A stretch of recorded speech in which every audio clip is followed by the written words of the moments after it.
When my mom died, I thought the hardest part would be losing her. I was wrong. A week after the funeral, her lawyer handed me papers showing she'd left me $50 million, her life savings. Her final message that I still mattered. But the moment I told my stepdad, his face changed. He said his son deserved that money more than I did.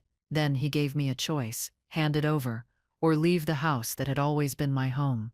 I didn't know it yet, but that night, the real fight for my mother's legacy began. The house felt colder after the funeral, even with every light on. My mother's pictures hung on the walls like ghosts watching me. My stepdad kept walking around in silence, pretending to fix things that weren't broken. His son, Adam, lounged on the couch, scrolling through his phone like nothing had happened. I sat at the dining table staring at the inheritance letter, trying to understand why she chose me. For years, I thought she forgot about me after remarrying. Now this money said otherwise, and I could tell that truth was already tearing the house apart.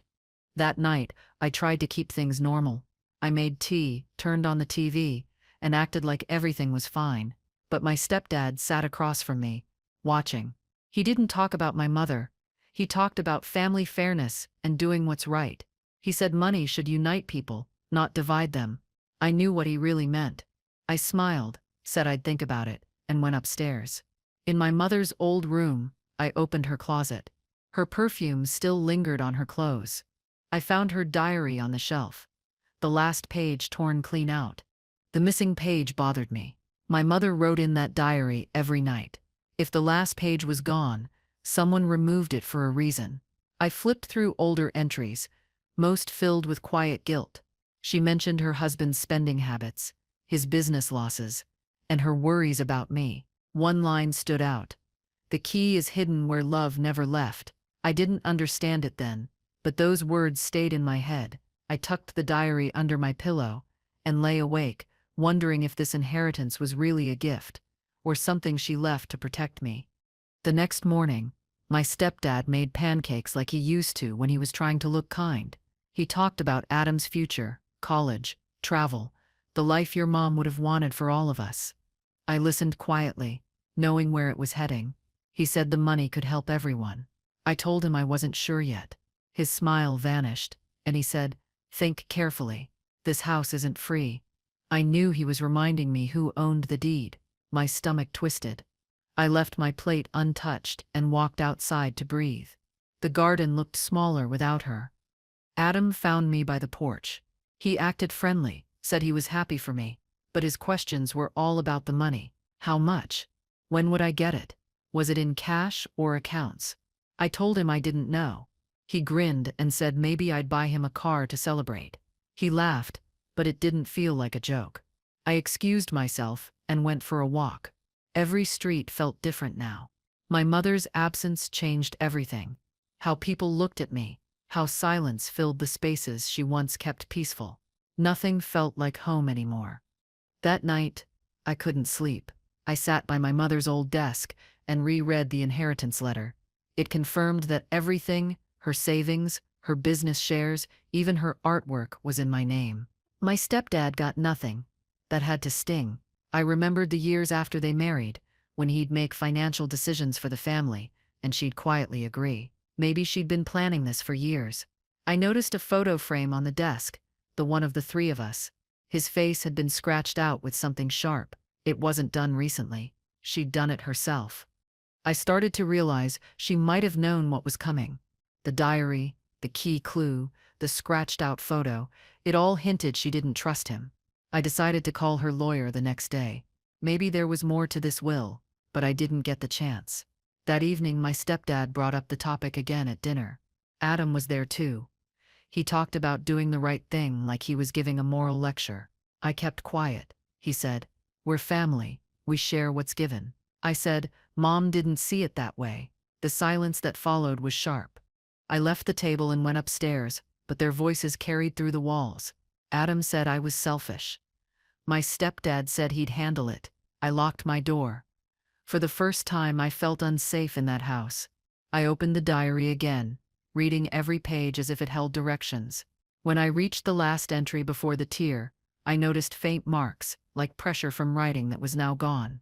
I rubbed pencil across the page, trying to see the words.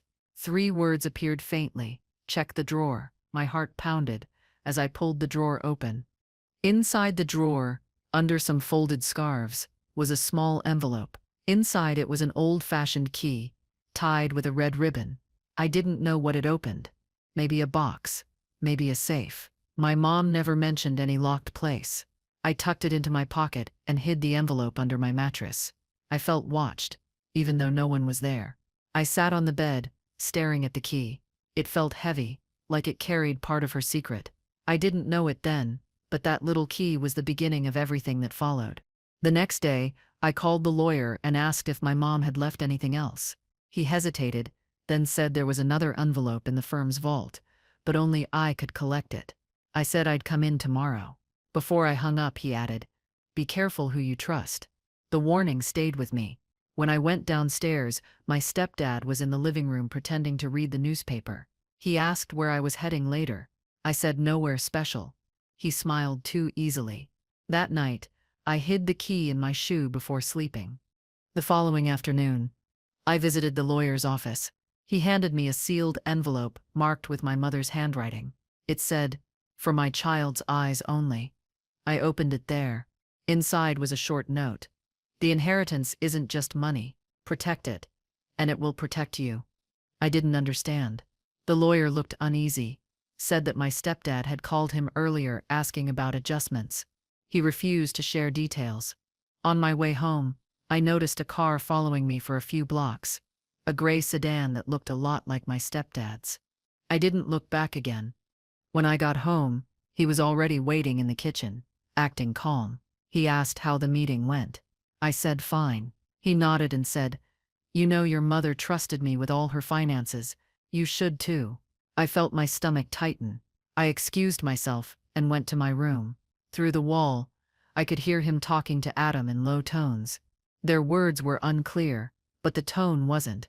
They were planning something. I pulled the diary from under my pillow again. The missing page haunted me like an unfinished warning. Something was very wrong. That night, I walked quietly down the hall to my mother's old study. The smell of her perfume still lingered there. I turned on the lamp and checked the drawers, the bookshelf, everything. Inside a box of letters, I found a stack of postcards tied with twine. Each one had a different address, but no stamps. And each said the same thing: truth always finds light. It didn't make sense then, but I packed them back neatly. I didn't hear Adam behind me until he spoke. I froze. He asked what I was doing in there. I said cleaning. He smiled in a way that didn't reach his eyes. He said Dad didn't like anyone touching Mom's things. I told him she left them to me. He shrugged, said maybe I should start packing early if I wasn't planning to stay. The words stung more than I expected. After he left, I sat on the couch, staring at the postcards. I wanted to cry but couldn't. The whole house felt like a test I was failing. I went upstairs and locked my door again. I couldn't sleep, but I knew one thing: something was hidden in this house. The next morning, I woke to loud voices downstairs. My stepdad was on the phone, arguing with someone about delays and access. When he saw me, he hung up quickly and smiled. He said everything was fine, just business. I didn't believe him. I decided to check the attic, a place my mother always kept locked. Using the small key, I tried the old trunk near the far wall. It clicked open easily. Inside were folders, receipts, and bank documents with my stepdad's name on them. Some dated back to before Mom's death. My hand started trembling. Something big was hidden here. I flipped through the folders in the attic, careful not to make noise. Most papers were transfers and withdrawals, all signed by my stepdad. Some were dated weeks before my mother's passing. One file had a sticky note in her handwriting saying, "Don't let him touch this." My hands shook as I put it back. I took photos of everything with my phone. Then I heard footsteps on the stairs. I quickly locked the trunk and shoved the key into my pocket. When he called my name, I pretended I was cleaning. He didn't believe me but said nothing. Later that evening, we had dinner in silence. My stepdad's tone was calm, but every word felt like a test. He asked if I'd been in the attic. I lied and said no. He smirked and said the lock was old, easy to break. Then he mentioned how nice it would be to have the money help the whole family. I said it wasn't up to him. His jaw tightened, but he didn't argue. After dinner, I saw Adam watching me from the stairs. He didn't look angry anymore, just curious, like he was waiting for something to happen. That night, I couldn't stop thinking about the sticky note. I sat on my bed, scrolling through the pictures of the papers. Some of the transactions were linked to an unfamiliar company name. I looked it up online and found nothing. It seemed fake. I started writing everything down: dates, amounts, signatures. I didn't know if it would help, but it gave me something to hold on to. I hid my notes inside one of my mother's old recipe books. When I turned off the light, I saw the glow from under my stepdad's door. He was still awake, too. In the morning, I got a message from the lawyer asking to meet again. He said he found something new. I left early before anyone else was awake. On the way there, I kept thinking about my mother's note. Don't let him touch this. Maybe she meant the company. Maybe she meant the inheritance. At the office, the lawyer handed me another document, a statement showing missing funds from my mother's main account, he said quietly.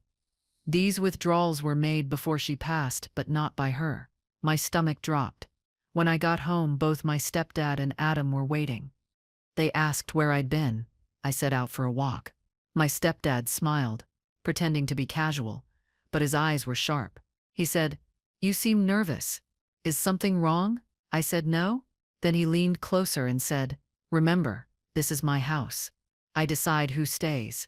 I wanted to answer, but fear kept my mouth shut. When I went upstairs, I noticed my bedroom drawers slightly open. Someone had gone through them. The envelope with the key was missing, but the key itself was still in my pocket. That's when I realized they were getting desperate. I spent that night sitting by the window, thinking. The church bell rang in the distance. The same one that rang during my mother's funeral. It always rang at midnight. It was strange how it comforted me now. The sound was steady, familiar. I looked at the sky and whispered to her, asking what she wanted me to do. I didn't expect an answer. But somehow the quiet, after the bell faded, made me feel less alone. I decided then that I wouldn't give in. Whatever this inheritance meant, it was mine to protect, even if it cost me everything. The next morning, I pretended to go out. But instead, I stayed near the house, watching from the garden. Through the window, I saw Adam and my stepdad searching through the living room drawers. They were looking for something, probably the key. When they went upstairs, I sneaked inside and took a few important papers from my mother's desk. My hands were shaking, but I managed to copy a few notes before hearing footsteps again. I ran out quietly through the back door. I had no plan, just an instinct that told me I couldn't let them find whatever she hid. I decided to go through my mother's storage locker in town. She'd rented it years ago, and I still had the old access card. The place smelled like dust and cardboard. I found boxes labeled old files and art supplies. Inside one box under some sketchbooks was a small wooden box with a keyhole. I tried the red ribbon key. It fit perfectly. Inside was a small voice recorder and a few papers. I pressed play. My mother's voice came through, soft and tired. She said, "If you're hearing this, you already know who I couldn't trust." Then the message cut off. I sat there for a long time holding the recorder, trying to make sense of it. I checked the papers in the box. They were copies of bank statements and one letter addressed to my child. It said, "He'll try to convince you it's for the family. It isn't. Keep what's yours. Don't let guilt make you weak." I felt tears building, but I swallowed them back. Everything she warned me about was happening. I locked the box again and hid it under the passenger seat in my car. On my way home, I saw the gray sedan again behind me. I pulled into a gas station and waited. The sedan stopped across the road, engine running. I went inside to buy water, pretending not to notice. When I came back out, it was gone. Maybe I was paranoid, or maybe I wasn't. When I reached home, my stepdad was standing on the porch. He asked where I'd been. I said errands. He smiled and said, "You're getting secretive, aren't you?" I brushed past him without replying. Inside, the air felt heavy with suspicion. Every sound made me tense. I locked my door and decided I'd move the trunk documents somewhere safer. At midnight, The church bell rang again. Steady as ever. I noticed something new. It stopped exactly when the watch I found in Mom's desk started ticking. I picked it up. It only worked at midnight. The second hand moved for exactly 1 minute, then stopped again. I didn't understand what it meant, but somehow it felt connected to her, like she was still guiding me, even through little things. I set the watch next to the diary and whispered, "I'm trying, Mom." That night, I made copies of everything and stored them on a flash drive in my bag. The next day, I went to meet the lawyer again. When I arrived, the receptionist said he had left town for a few days. She handed me an envelope he'd left for me. Inside was another letter from my mom, written years ago. It said, "Money reveals people faster than time." I folded it and slipped it into my pocket. On my way out, I noticed a man sitting in a parked car watching me. I walked past like I didn't see him. My pulse stayed steady. The more they watched, the more I knew I was getting close to something. When I got back home, my stepdad was in the driveway, pretending to wash his car. He said, "You're out a lot lately. Got secrets?" I told him I was just handling paperwork. He said, "Good, because the bank called. They're freezing some accounts." I didn't react. He waited for me to ask questions, but I didn't. He went back to washing the car, smiling to himself. That night, I sat in my room, thinking about what the lawyer told me, the missing funds, the fake company. It was clear now. My mother's death wasn't just tragic, it was suspicious. I spent the next morning sorting through every folder from the attic. I noticed something strange. Some documents had identical signatures, copied perfectly across different dates. I compared them under a lamp and realized they were printed scans. My mother's name had been forged. That was enough proof for anyone, but I needed more. I thought of taking everything to the police, but I didn't trust them yet. My stepdad had connections everywhere. I decided to wait, to gather more evidence first. It was risky, but so was every other choice I had left. I took a break from the chaos and sat outside on the porch. The sky was gray, and the air smelled like rain. For a few minutes, I felt almost calm. I thought about how fast everything had changed, how one inheritance had turned family into strangers. If you've ever had your own blood turn against you, you know that feeling. If you're watching this, take a second to like this video, subscribe, and tell me where you're watching from. It helps more than you know while I keep sharing what happened next. Now, back to the story. That night, the power went out. The house went completely dark, except for a single candle I found in the kitchen. I lit it, but no matter how I tried to blow it out later, the flame stayed. I didn't know why, but it calmed me. I sat near the window, watching shadows shift on the walls. I thought about the voice recorder. Maybe there was another file on it. I checked again, but it still had only one. The silence of the house pressed on me. Somewhere outside, a car door closed quietly. I stayed still until morning light appeared. The next morning, Adam acted normal again. He offered me coffee and said he didn't want any tension between us. I wanted to believe him, but his eyes darted toward my bag. He asked if I'd found anything else of Mom's. I said no. He nodded, pretending to be casual. Later, when I went to my room, I noticed the zipper of my bag slightly open. The flash drive was gone. My heart sank. I ran downstairs, but Adam was already gone. I knew where he was heading, straight to his father. The evidence was gone, and I had nothing left. I drove to the lawyer's office, hoping he'd returned. The building was closed. I parked nearby and sat in the car, trying to think. My phone buzzed, a message from an unknown number. It said, "Stop digging. You don't know who you're dealing with." I stared at the screen for a long time before deleting it. Then I noticed my stepdad's car parked across the street. He sat inside, talking on the phone, not even hiding. It wasn't fear that hit me then. It was anger. I started recording everything with my phone, every move they made from that point on. Later that day, I went to the bank to confirm if accounts were being frozen. The manager hesitated but admitted there were ongoing investigations about forged withdrawals. I asked who filed the complaint. He said it was an anonymous tip. Maybe the lawyer, maybe someone else. When I got back home, the locks on my bedroom door had been changed. My stepdad said it was for safety reasons. He gave me a new key with a smirk. I smiled back, pretending to believe him. That night, I slept with my bag beside me, my phone recording quietly under the blanket. The next morning, I heard my stepdad yelling on the phone again, talking about missing files and deadlines. I sat quietly at the table eating breakfast, pretending not to listen. When he left, I searched his office. Inside his desk drawer, I found a folder labeled insurance. Inside were forms naming him as sole beneficiary in case of my accidental death. My blood ran cold. I took pictures of everything and placed it back exactly as it was. This was beyond money now. Whatever my mom feared, I was standing right in the middle of it. That night, I packed my essentials and hid them in my car trunk. I couldn't trust anyone anymore. I drove to a cheap motel on the edge of town and checked in under a fake name, sitting on the old bed. I replayed my mother's voice on the recorder again. The broken message played, ending on the same cut. I thought about what she said. About protection. Maybe she wasn't just talking about money. Maybe she meant something hidden. I needed to go back to the storage unit one more time. Something in that box didn't feel finished yet. I returned to the storage unit the next morning. I searched the shelves again, moving old boxes aside. In one corner, I found a sealed envelope taped under a shelf. Inside was a letter from my mother's lawyer, dated 2 weeks before she passed. It said, "Your request for transfer to secure account approved."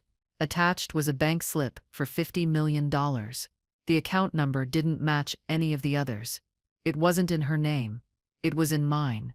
That was when I understood the inheritance wasn't new. She'd transferred it before she died, and he never knew. Realizing that, I suddenly understood why my stepdad was panicking. He must have thought the money was still in her accounts. He didn't know she'd already moved it to mine. I checked the dates. Every forged document came after the transfer. He was stealing from empty accounts. He'd ruined himself chasing money that was no longer there. I smiled bitterly. For the first time, I felt like I was ahead of him. I copied everything, locked the box again, and decided to keep this discovery quiet. For now. I wanted to see how far he'd go before everything came crashing down. When I returned home, the tension was worse. Adam barely looked at me. My stepdad stayed polite, too polite, offering dinner and fake kindness. I played along. I thanked him, smiled, and ate a few bites. He said he wanted peace in the house, that maybe we could start over. I said that sounded nice, but inside, I was already planning my next step. I had the proof. I just needed the right moment to expose it. I looked at him across the table and thought how strange it was that greed could make someone blind to their own downfall. That night, I lay awake, staring at the ceiling.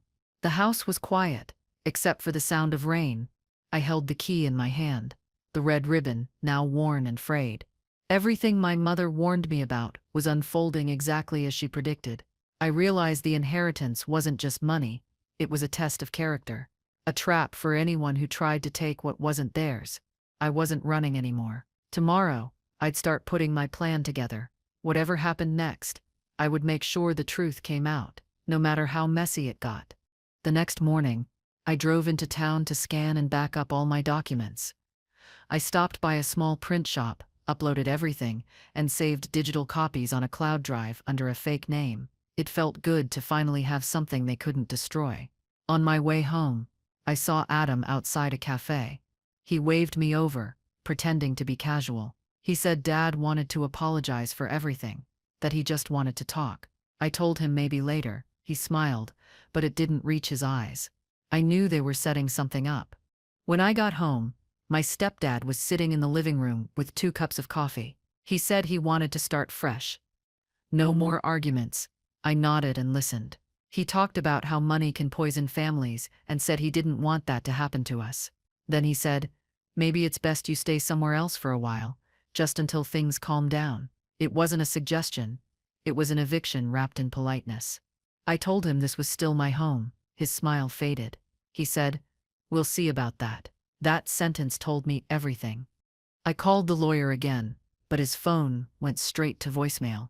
I left a message, asking if he was safe. Something felt wrong about his sudden disappearance. That evening, the house was unusually quiet. Adam didn't come down for dinner. My stepdad said he was tired. I noticed his briefcase by the door, unlocked. When he went upstairs, I opened it. Inside were printed statements with my name on them, but they showed massive withdrawals I never made. He was preparing fake evidence. I took photos and put everything back. It was clear he was getting desperate now. I realized I couldn't wait anymore. I needed to act. That night I drove to a friend's house, one of my mother's old coworkers who still lived nearby. She worked in accounting. I showed her the photos.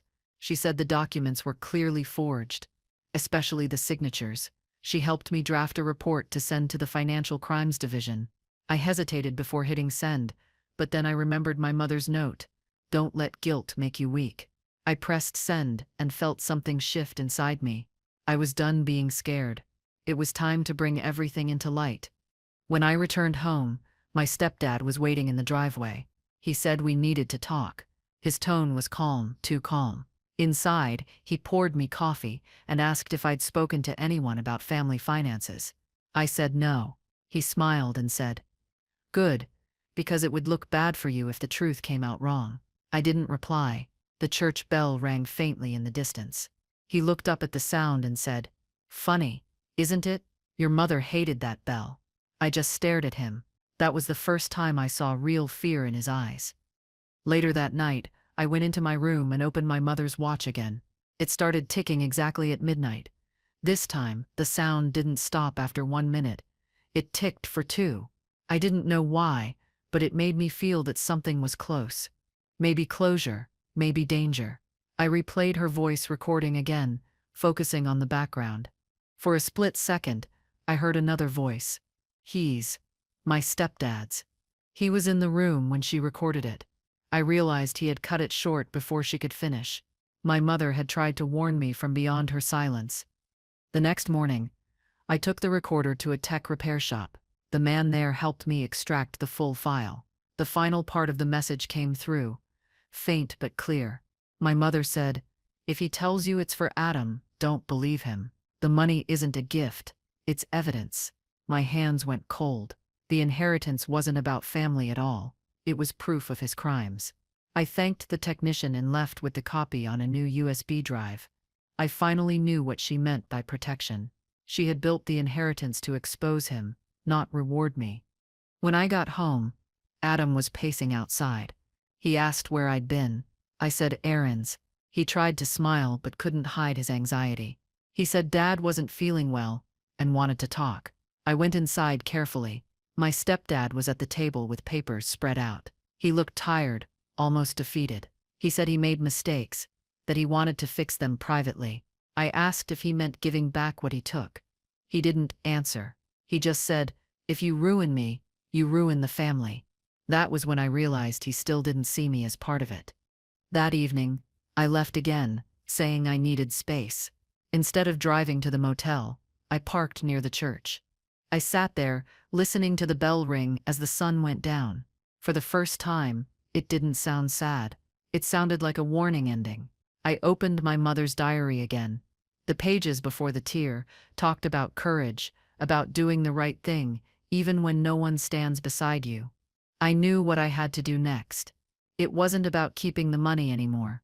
It was about finishing what she started. The next day, I went to the bank with my ID and the documents from the storage box. I asked them to verify the account my mother had transferred money to.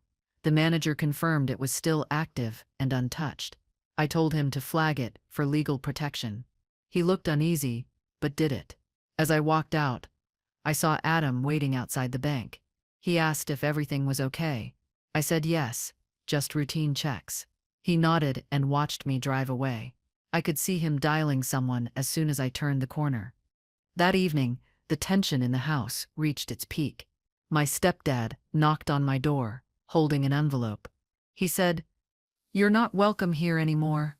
I've made arrangements. You have 3 days to leave." I didn't argue. I took the envelope.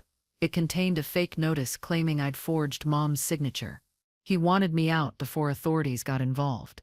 I smiled, thanked him, and shut the door. Inside, I opened my laptop and began drafting a timeline of every event, every clue, every document. If he wanted a war, I'd make sure he lost every inch of it. The next morning, I printed out copies of everything: bank statements, forged documents, insurance forms, and placed them in a sealed envelope. I sent one copy anonymously to the Financial Crimes Division and another to a local journalist. I kept one for myself. By noon, I got an email from the journalist asking to meet. We met in a quiet cafe downtown. I handed over the flash drive.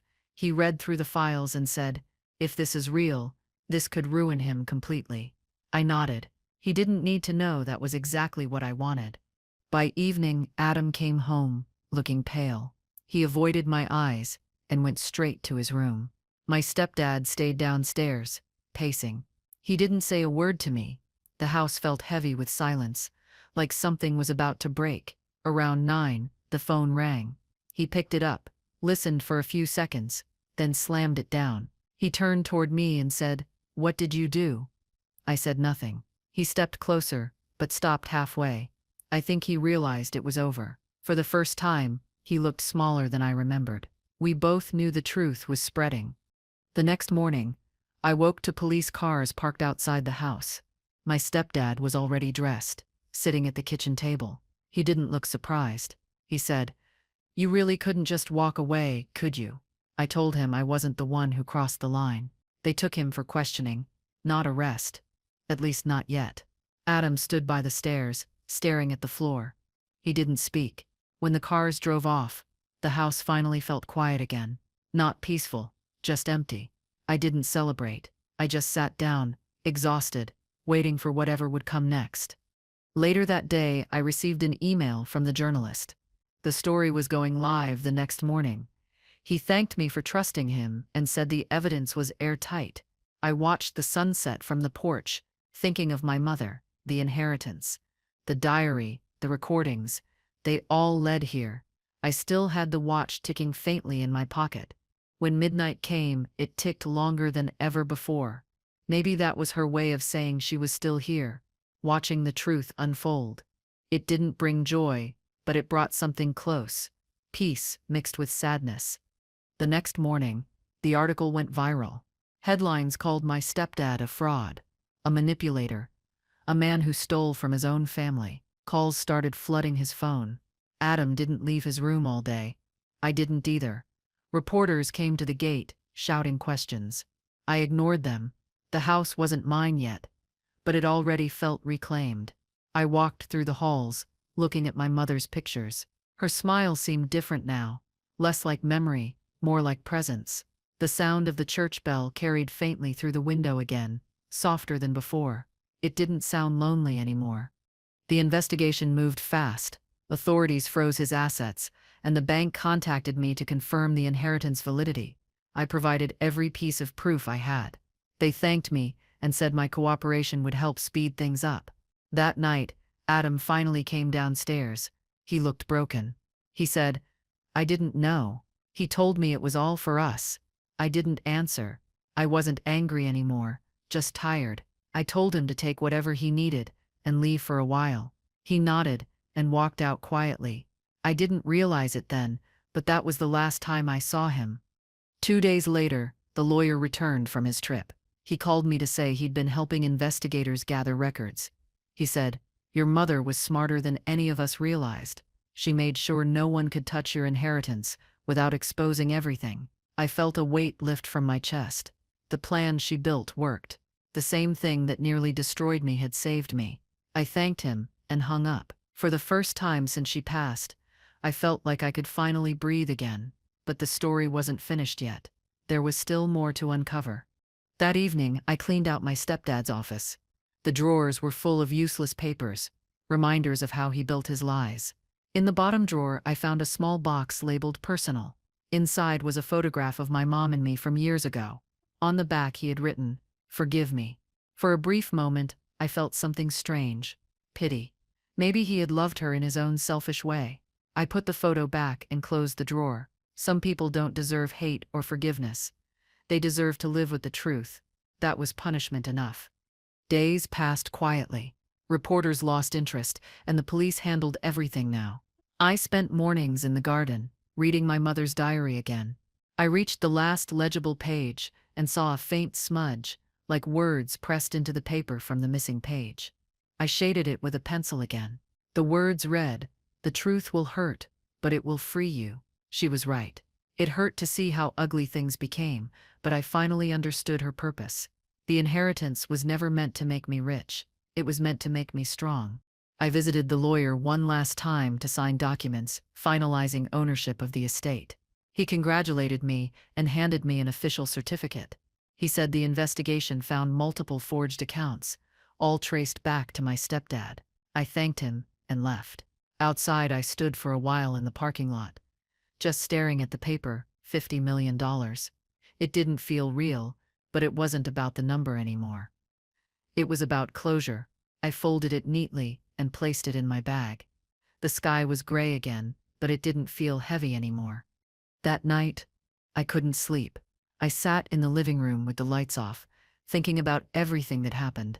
The clock struck 12, and the watch started ticking again. I listened to it, letting the sound fill the room. The candle on the table flickered back to life, even though I hadn't touched it. I didn't panic. I just whispered, "Thank you." Maybe some things don't need to be explained. Maybe that was her way of saying goodbye. I felt calm, truly calm. For the first time in months, I closed my eyes and finally slept peacefully. The next morning, the sun came through the windows like it hadn't in a long time. The air smelled cleaner. I made breakfast, simple toast and coffee, and sat at the same table where everything started. The silence wasn't painful anymore. It was just quiet. I thought about selling the house, maybe starting fresh somewhere new, but part of me couldn't leave yet. This was still her home. I wanted to make it whole again before I moved on. Maybe restoring it would be my way of keeping her memory alive. It felt like the right thing to do. A few days later, I got a call from the authorities confirming my stepdad's arrest. They said he'd confessed to falsifying records and admitted his motive was debt. I thanked them and hung up. I didn't feel satisfaction, only relief. It was over. I looked around the house, her photos, her books, her plants, and felt peace. I whispered, "You won, Mom." Outside, the church bell rang again, softer and lighter than before. It didn't sound like mourning anymore. It sounded like closure. Maybe that's what forgiveness really is. Peace without forgetting. That night, I took the key with a red ribbon and placed it in the same trunk in the attic. I locked it and left it there. Some things didn't need to be kept close anymore. They had already done their job. I walked back down, turned off the lights, and stood in the doorway for a moment. The candle on the table flickered out on its own. I smiled. I didn't need signs anymore. I had the truth, and that was enough. Tomorrow would be a new beginning, one my mother had quietly built for me all along. The following week passed quietly. Investigators came by twice to review the house and collect remaining files. They thanked me for cooperating and assured me everything was under control. After they left, I sat in the garden, the same place my mother used to read every morning. I noticed how the light hit the old stone path, just the way she loved. I realized I wasn't afraid anymore. The house that once felt like a prison now felt safe again. I could almost hear her humming in the distance, like the place itself was remembering her peace. I decided to restore my mother's art studio in the back room. It had been closed for years, covered in dust. I opened the windows, let sunlight in, and started cleaning. Each brush and canvas felt like a piece of her story still waiting to be finished. I found one painting she never completed, a portrait of me as a child. The colors were faded, but her touch was still there. I hung it by the window. It reminded me that even though she was gone, she had always seen who I was meant to become. That thought kept me going. News about my stepdad's arrest spread across town. People whispered, some out of sympathy, some out of gossip. Old family friends reached out, pretending they cared. I stayed polite but distant. I didn't need anyone's validation anymore. One afternoon, I got a call from the lawyer saying the court hearing for asset confirmation was scheduled. He said my presence wasn't required, but I decided to attend anyway. I wanted to see the end with my own eyes, to witness the final moment when her hard work and truth finally stood tall against his lies. I owed her that much. On the day of the hearing, The courtroom was packed with reporters and strangers. My stepdad looked worn down, his confidence gone. Adam wasn't there. I sat quietly in the back row while lawyers presented the evidence. Every document, every forged signature, every transfer was shown in order. I didn't speak, I just listened. When the judge confirmed the inheritance and assets belonged solely to me, I didn't feel triumphant. I felt tired, but relieved. My mother's trust was protected. That was the only victory that mattered. I walked out before anyone could try to speak to me. Outside the courthouse, the air smelled of rain again. Reporters shouted questions. But I didn't stop. I got into my car and drove aimlessly for an hour, ending up near the old church. The bell tower stood tall, weathered, but steady. I parked and walked to the cemetery behind it. My mother's grave was there, simple and elegant. I sat beside it, not saying anything at first. Then I whispered, "It's over, Mom." A small gust of wind brushed against my shoulder. Maybe coincidence, maybe not. Either way, I took it as her way of saying she heard me. Days turned into weeks. The town slowly forgot the scandal, moving on to other gossip. I started organizing my life again. The inheritance was officially in my control, but I barely touched it. I still lived in the same house, cooked simple meals, and spent evenings reading. Sometimes I caught myself expecting her to walk into the room. Other times, I felt her in the quiet. It wasn't grief anymore, it was something gentler. Acceptance, maybe. Every part of me that had been broken was slowly learning how to exist without fear. That was its own kind of wealth. One afternoon, I received a letter from Adam. It was short. He said he was sorry, that he hadn't understood what his father had done. He said he hoped one day I could forgive him. I didn't know what to feel reading it. He had been part of the pain, but also part of the confusion. I wrote back a simple reply. Take care of yourself. No blame, no forgiveness, just closure. Sometimes peace isn't about fixing everything. It's about letting some pieces remain broken, so the truth can breathe. That was the lesson I learned the hard way. The house began to feel alive again. Plants started blooming, even ones that had been dying for months. I started sleeping better, waking up early just to sit in the sunlight. I found small things my mother left behind. Recipes, notes, sketches. Each one reminded me she lived fully until the end. I began painting again, something I hadn't done since childhood. It felt awkward at first, but freeing. I wasn't painting for beauty. I was painting to remember. The house walls slowly filled with color again, as if both of us were rebuilding what the past tried to erase. One evening, the lawyer stopped by unannounced. He handed me an envelope and said it was the final document closing the estate case. Inside was an official certificate and a handwritten note from him. It said, "Your mother always said you'd find your strength when tested. She was right." I smiled and thanked him. Before he left, he said, "You handled this with grace. Most people wouldn't have." I told him I just did what my mother would have done. When he drove away, I stood at the gate for a long time, feeling proud but also strangely calm. That night, I lit the candle that never went out and placed it near her photo. The flame glowed softly, steady, and warm. I watched it while drinking tea, thinking about everything that happened. I realized I didn't hate my stepdad anymore. I didn't forgive him either. But I stopped letting his choices define me. My mother had already shown me the way: quiet strength, patience, and courage. I whispered, "You were right, Mom." The watch on the table began ticking again for 1 full minute. I smiled. It was midnight. The bell outside the church echoed faintly through the night. The next morning, I made a decision. I wanted to use part of the inheritance to do something meaningful. My mother always believed in helping others, especially families who struggled like we once did. I met with the lawyer and arranged to create a foundation in her name. It would support women building small businesses and children pursuing education. The lawyer smiled and said she would have loved that idea. For the first time, the money didn't feel heavy anymore. It felt alive, like it was finally serving its purpose, something that would outlive both her pain and mine. As weeks went by, the foundation grew faster than I expected. Volunteers joined, donations increased, and people started sharing stories about how her work inspired them. I stayed behind the scenes, letting her name take the spotlight. I didn't want credit. I just wanted her legacy to stay pure.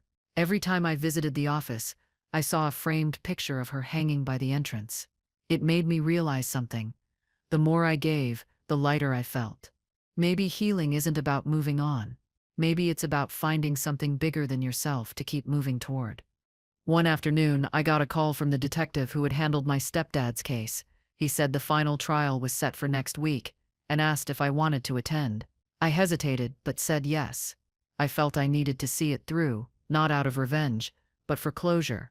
The night before the trial, I couldn't sleep. I walked around the house, touching the walls, the furniture, the photos. Everything carried her presence. I whispered to myself, "You gave me strength, now I'll finish what you started."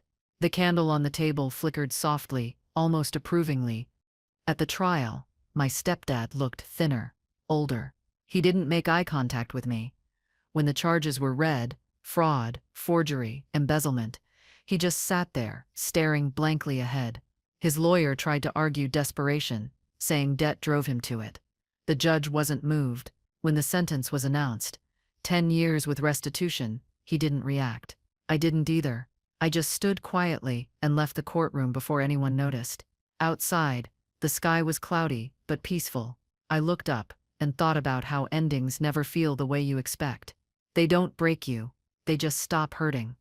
On my way home, I stopped by the church again. The bell rang while I was there, echoing across the empty yard. I sat on the same bench near the gate, listening. I didn't pray. I just sat quietly, thinking about how far everything had come. The sound of the bell didn't feel sad anymore. It felt like rhythm, like time moving forward.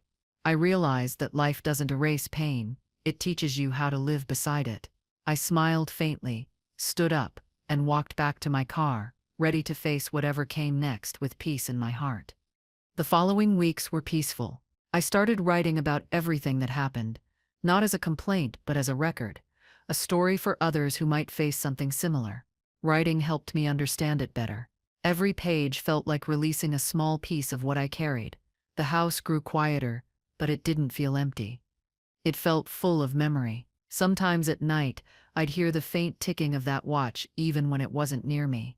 I didn't find it strange. Some things don't need to be explained when they come from love. They just exist quietly.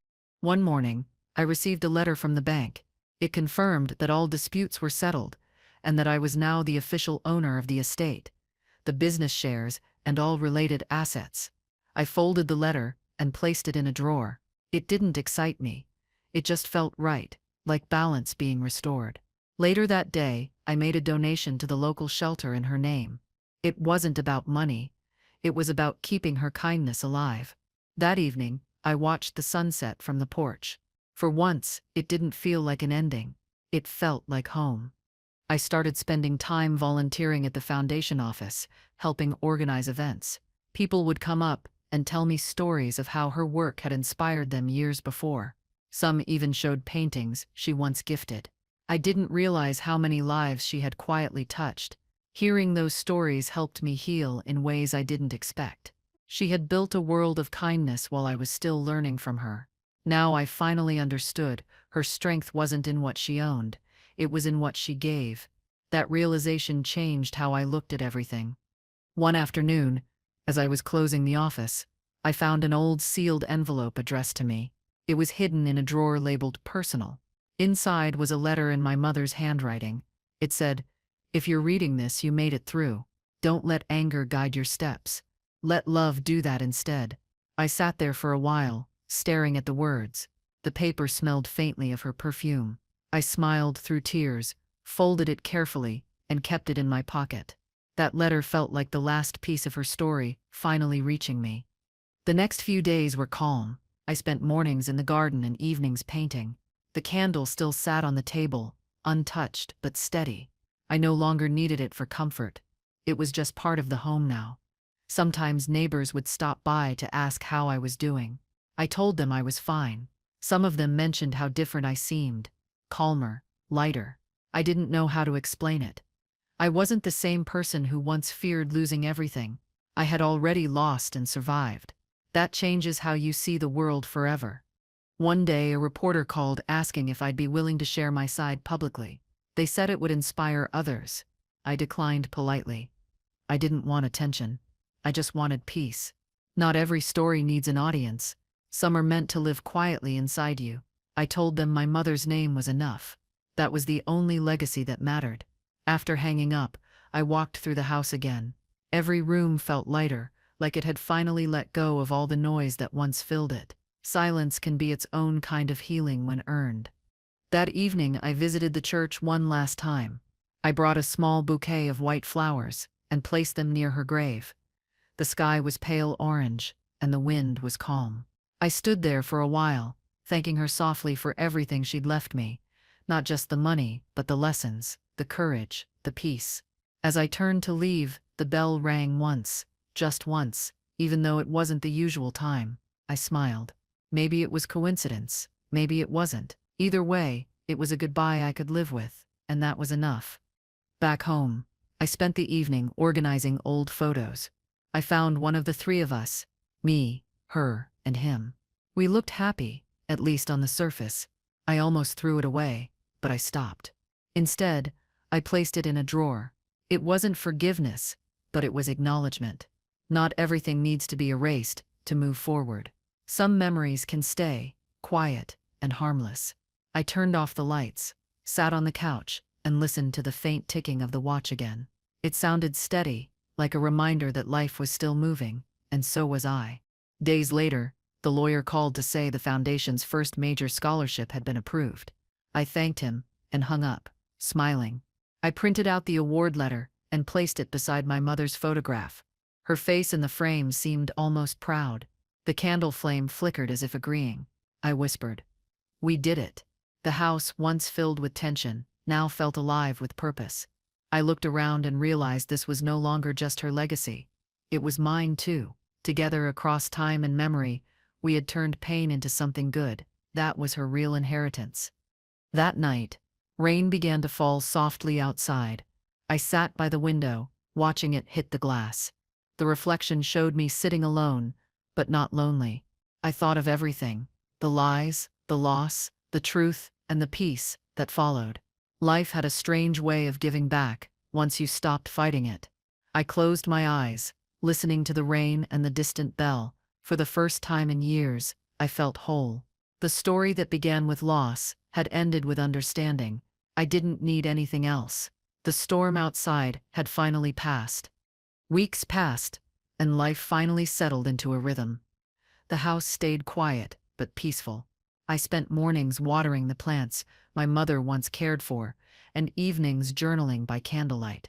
I wasn't writing about loss anymore. I was writing about growth, forgiveness, and what it meant to start over. Every page felt lighter than the last. I didn't erase the pain. I just learned how to live beside it. Sometimes that's the real kind of healing, not forgetting what hurt, but learning it no longer controls you. I knew my mother would have wanted me to reach that point. One afternoon, the lawyer called with an update. He said there was one final property connected to my mother's estate, a small cabin outside the city. It hadn't been mentioned earlier because it was listed under a different name. He asked if I wanted to keep it or sell it. I decided to visit it before deciding. When I arrived, it was surrounded by tall trees and quiet air. The place felt untouched, frozen in time. Inside, I found old furniture, dust, and a single box labeled for my child. My heart started pounding as I opened it carefully. Inside the box were photographs, small notebooks, and a letter written in my mother's handwriting. She wrote about her younger years, about the struggles before she built her business, and how she met my father before he passed. She said she bought the cabin as her escape, her reminder that peace doesn't need wealth. The last line said, "If you ever feel lost again, come here. This place will remind you who you are." I folded the letter and sat on the floor for a while, surrounded by her words. It felt like she was sitting beside me again. I decided to keep the cabin. It didn't feel like property. It felt like memory. I spent the weekend cleaning it, opening the windows and airing it out. The smell of pine and old wood filled the space. I lit a candle on the old wooden table, the same kind she used to love. The flame glowed gently. casting soft light on the walls. I realized this was where her peace lived. Not in the money, not in the house, but in moments like this, simple, honest, and still. I promised myself I'd return here whenever life became too loud again. On my way back to the city, I stopped by the foundation's office. The staff had organized a small event celebrating the first families helped by the program. Seeing their smiles reminded me why my mother worked so hard. The inheritance wasn't just money. It was potential, waiting to be turned into kindness. When one woman hugged me and said, "Your mother changed our lives," I felt something lift inside me. Maybe that was the real legacy she left behind. I didn't just inherit wealth. I inherited her purpose. And now I finally understood how to carry it forward. The next morning, I got a call from the lawyer saying the final verdict from court had arrived. My stepdad was found guilty on all charges and ordered to repay part of what he stole. I thanked him for the update. Hanging up, I didn't feel joy, only closure. Justice had been done. The watch on the shelf ticked faintly again, though it hadn't worked in days. I smiled quietly. Maybe it was coincidence, or maybe not. Either way, I knew she'd be proud that I didn't let anger consume me. Peace feels heavier than revenge, but it lasts longer. Later that day, I walked through the house, touching the walls and pictures one last time. I decided to move permanently to the cabin. The city held too many memories, some beautiful, some heavy. The garden would stay, cared for by the new tenants. I paused by her photo, lit one last candle, and whispered, "Thank you for trusting me." I didn't feel sad. I felt ready. Everything she built had come full circle, and I had become strong enough to continue it on my own. That realization was the quiet gift she'd been leading me toward all along. When I arrived at the cabin again, I unpacked slowly, feeling the calmness settle around me. The forest outside swayed gently in the wind, and sunlight poured through the windows. I sat at the small wooden desk and opened my journal. This time, I didn't write about what happened. I wrote about who I'd become.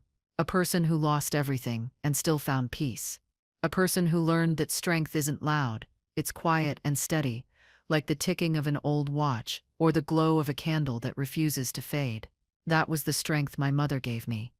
One evening, while sorting through the old notebooks from the box, I found a folded newspaper clipping tucked inside one. It was dated years ago, showing my stepdad's business launch. In the margin, my mother had written, "He's building on borrowed time." It made me laugh softly. She always saw things clearly. I placed it back in the notebook and closed it gently. I didn't need to hold on to the past anymore. The truth had already done its work. I was free to move forward, carrying only the lessons and the love that had survived everything else. The nights in the cabin were peaceful. I'd sit outside watching the stars, listening to the forest hum quietly. Sometimes I heard the distant sound of a bell carried by the wind. I never figured out where it came from.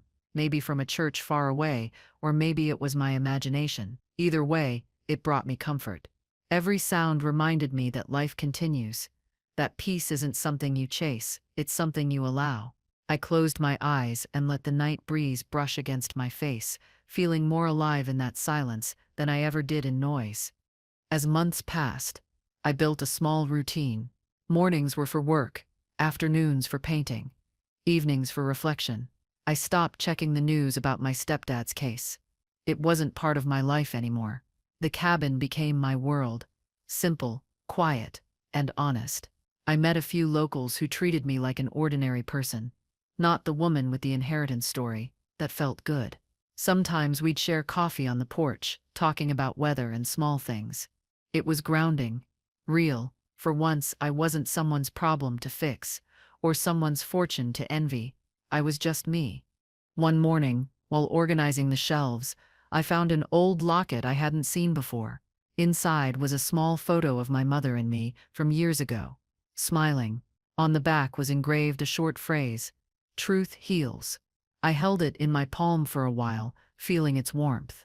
She left messages everywhere, small reminders that love and honesty were stronger than fear. I placed it around my neck. It didn't feel like jewelry, it felt like protection. I smiled at my reflection, feeling grateful. Every scar had turned into something meaningful, something that belonged only to me. A few weeks later, I visited the city for foundation work. The lawyer met me at the new office to sign final documents for property transfers. He congratulated me again and said, "Your mother would have been proud." I smiled and replied, "She already knew I'd get here." We both laughed softly. As I left his office, I realized that even though so much time had passed, I no longer felt like that frightened girl who once hid evidence under her bed. I had grown into the person my mother believed I could be, strong enough to face anything. On my drive back to the cabin, I stopped at a quiet overlook above the valley. The view stretched for miles, green and endless. I sat on the hood of my car, breathing in the clean air. I thought about everything. The lies, the trials, the truth, and the peace that followed. I realized pain doesn't always disappear. It just changes shape. It becomes a teacher. The trick is learning what it's trying to teach before it turns into bitterness. I smiled, knowing I'd learned what I needed to. My story wasn't about survival anymore. It was about purpose. Back at the cabin, I started a new project, writing a book inspired by my mother's life. Not a biography, just stories shaped by her strength and quiet courage. Each chapter came easily, like she was guiding my words. I didn't plan to publish it. It was for me, a way to keep her voice alive in a different form. Writing felt like breathing again. I realized that maybe the inheritance wasn't just money or proof. It was creativity, resilience, and grace. The very things she lived by were now the things I carried forward through my own hands. As the months passed, the seasons changed.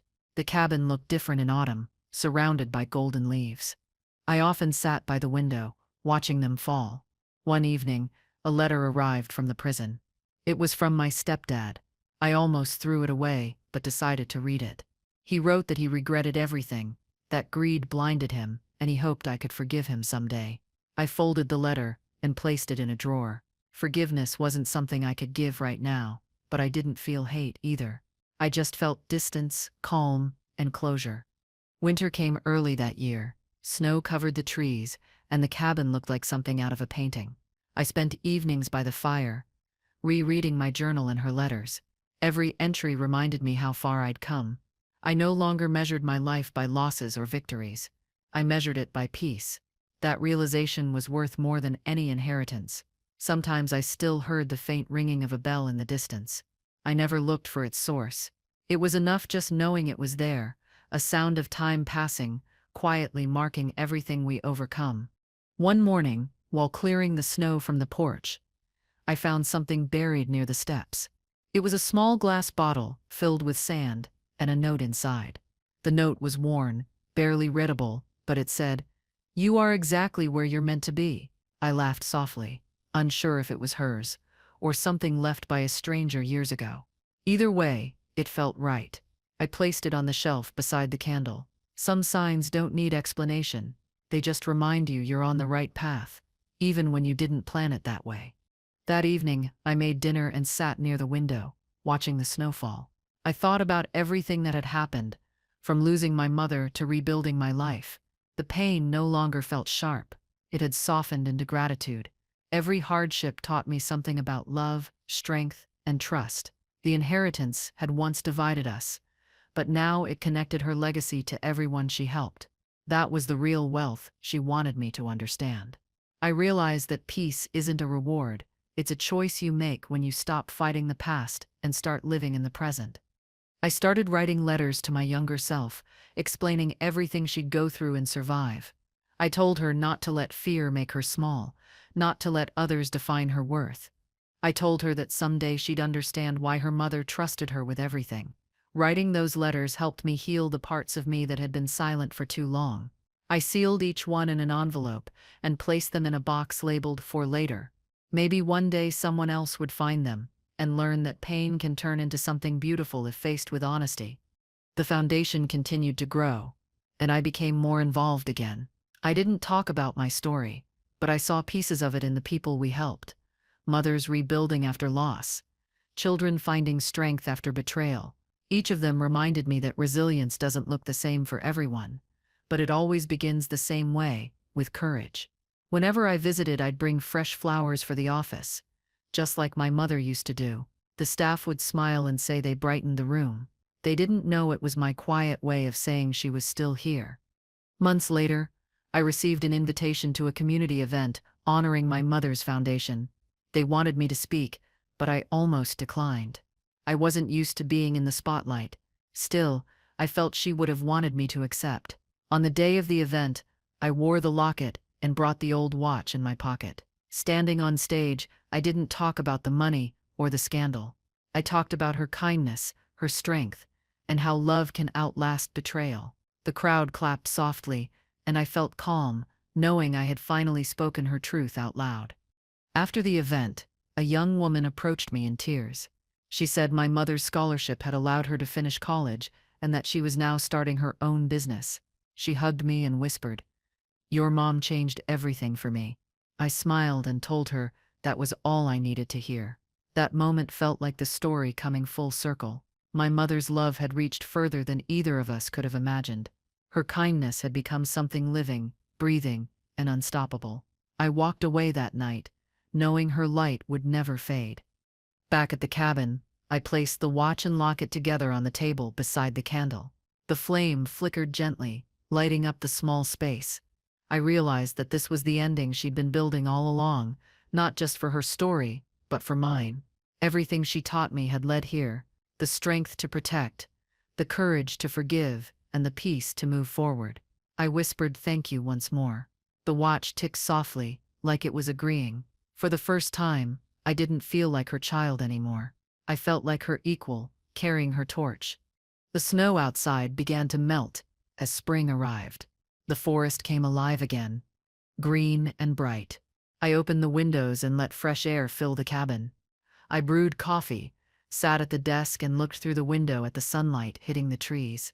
Life had come full circle. My mother's inheritance had started as a battle, but ended as a lesson, a reminder that strength built on love never breaks. I smiled to myself, knowing she'd be proud. Peace wasn't something she gave me. It was something she taught me how to build on my own. One morning, as I sat on the porch sipping coffee, I noticed the watch ticking again on its own. It hadn't worked for days. The sound was soft but steady, almost like a heartbeat. I smiled, realizing that every tick reminded me of the time I spent fighting for the truth, the time that built me. I didn't feel grief anymore, just gratitude. My mother's voice still echoed in my head sometimes. Not as pain, but as calm advice. She'd done her part. Now the rest of the story belonged to me, written in peace, not struggle. That day, I decided to visit the city again. Not for business, but to donate part of the inheritance. The foundation had grown, but I wanted to expand it. I met with the team, explained my plan to open a center for young people struggling after family loss. They agreed instantly. As I signed the donation papers, I felt a wave of calm I hadn't known before. The money that once caused chaos was now healing lives. My mother would have smiled at that. Her final lesson was simple: when you turn pain into kindness, nothing is truly lost. On my way back to the cabin, I stopped by a park my mother used to love. Children were playing, and the air smelled like fresh grass. I sat on a bench, watching families laugh together. For a long time, I used to envy moments like these, believing peace belonged only to others. But now I understood. It's not something people give you. It's something you build from the pieces that remain after life tests you. I stayed until sunset, listening to the faint sounds of life around me, grateful that I finally knew what home felt like again. When I returned home, the cabin felt warm and alive. The candle glowed steadily by the window. I took out my journal and began writing again, but this time it wasn't about loss or lessons. It was about hope, about how love can rebuild even the most broken places. Every word came easily, like the story had been waiting for this ending. When I finished, I closed the book and whispered, "We did it, Mom." Outside, the wind brushed through the trees softly, like a quiet applause from the world that had watched me grow stronger. A week later, I received a letter from the foundation. They had named the new youth center after my mother. The letter included a photo of the building with her name across the front. I stared at it for a long time. Tears filled my eyes, but they weren't from sadness. They were from pride. Her legacy wasn't trapped in memories anymore. It was alive, helping others just as she wanted. I framed the photo and placed it beside her old candle. Every flicker of the flame reflected her name, glowing like a promise kept at last. Days became peaceful and predictable. I spent mornings tending the small garden behind the cabin, planting flowers my mother once loved. The air smelled of soil and rain. I felt her presence in the rhythm of simple things: the kettle whistling, the rustle of leaves, the soft ticking of the watch. It was no longer about holding on to the past. It was about living in a way that honored it. Some days I still missed her deeply, but it didn't hurt. It just reminded me how lucky I was to have been loved that much. I invited a few volunteers from the foundation to visit the cabin. We sat on the porch, talking about the new projects and future plans. They brought fresh flowers for the garden, and together we planted them near the steps. One of them asked if the cabin had always been mine. I smiled and said, "It was my mother's gift." I didn't explain further. Some stories didn't need retelling anymore. Watching the flowers in the soil, I felt content. Her roots had become mine. Everything she built through love had finally grown into something lasting. Later that evening, I received an unexpected phone call from the prison. It was my stepdad. His voice was weak, older. He said he wanted to apologize again, before his health declined further. I listened quietly as he spoke about regret, about how greed destroyed everything he loved. I didn't say much. When he asked if I hated him, I told him no, but I couldn't forget. He thanked me anyway and hung up. I sat for a long time afterward, not angry, not sad, just still. Maybe forgiveness isn't an act. Maybe it's just choosing not to carry the pain anymore. That night, I lit the candle again and sat beside it. The watch ticked slowly beside the flame. I thought about all the years that had passed, all the things that once felt impossible. The money, the lies, the fear. All of it had led to something honest. I realized my mother hadn't just left me an inheritance. She'd left me a map, one that led through hardship, through truth, and finally into peace. The light from the candle danced gently on the wall, tracing her picture. It felt like her way of saying she was proud. Spring turned into summer. The foundation's work flourished, and the youth center opened officially. I attended quietly, sitting in the back. The children laughed, unaware of the long path that led to this moment. That was how it should be. They didn't need to know the story behind the name on the wall. They just needed to live freely because of it. I left a small plaque at the entrance with a quote from her diary. "Integrity is the only inheritance worth protecting." The staff smiled when they saw it. Her wisdom would guide others long after us. A few days later, I visited the church again. The bell tower was being repaired, and the old caretaker recognized me. He said, "You used to visit with your mother. She loved that bell." I smiled and told him I remembered. He offered to let me ring it once before it was restored. I agreed. The sound echoed across the valley, deep and pure.